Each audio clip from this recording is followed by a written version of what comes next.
7वीं सदी में एक ऐसा वाकया हुआ जिसने पूरी सिंध की तारीख बदल दी।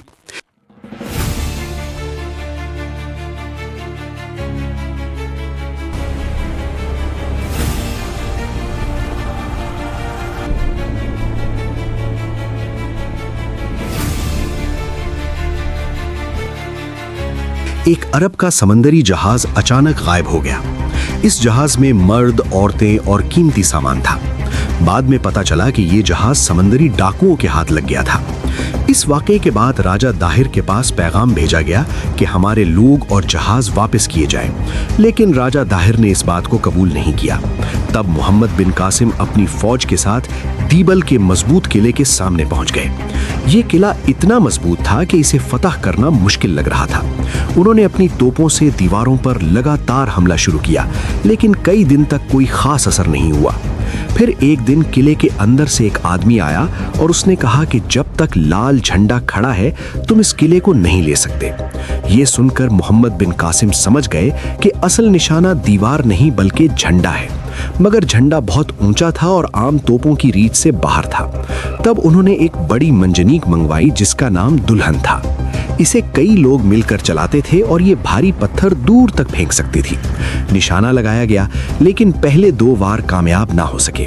फिर हज्जाज बिन यूसुफ की तरफ से पैगाम आया कि निशाने का एंगल बदला जाए।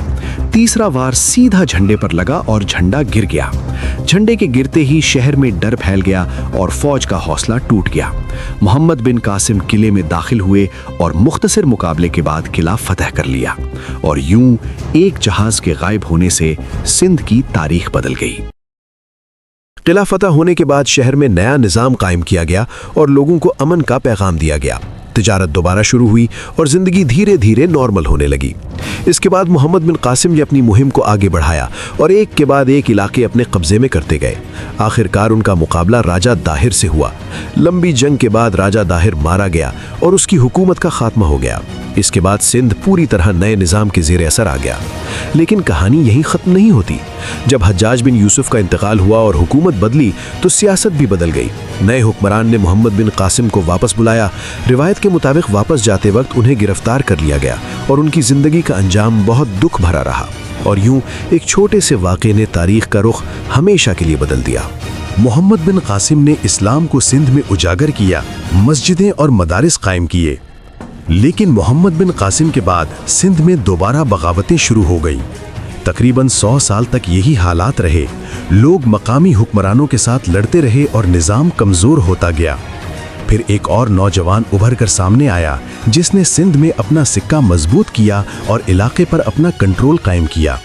धीरे धीरे वो अपने दौर का ताकतवर हुक्मरान बन गया और सिंध में अपना निज़ाम मजबूत कर दिया। उसने शहरों और गांवों में अमन कायम किया। तिजारत दोबारा फल फूलने लगी और लोगों में तालीम और मजहबी तालीमात फैलाई गईं।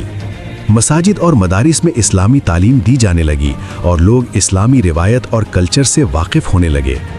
इस दौर में सिंध के पोर्ट्स फिर से तिजारत के मरकज़ बन गए और समुद्री रास्तों से माल और लोगों की आमद और रफ्त बढ़ गई। मगर सियासी तनाव और मकामी बगावतें कभी कभी बरकरार रहीं, लेकिन मजमूई तौर पर सिंध का निज़ाम और इस्लामी कल्चर मजबूत होता गया। आखिर में इस इलाके का नाम रोशन करने वाला एक और अजीम हुक्मरान आया, महमूद गजनवी। उसने सिंध में अपनी ताकत मजबूत की, शहरों पर कंट्रोल हासिल किया और इस इलाके को अपनी सल्तनत का हिस्सा बना लिया। उसकी फतूहात और कारनामियों से सिंध का सियासी और माशी निज़ाम मज़ीद मुनज़्ज़म हुआ और इस्लामी असर पूरे इलाके में बढ़ गया।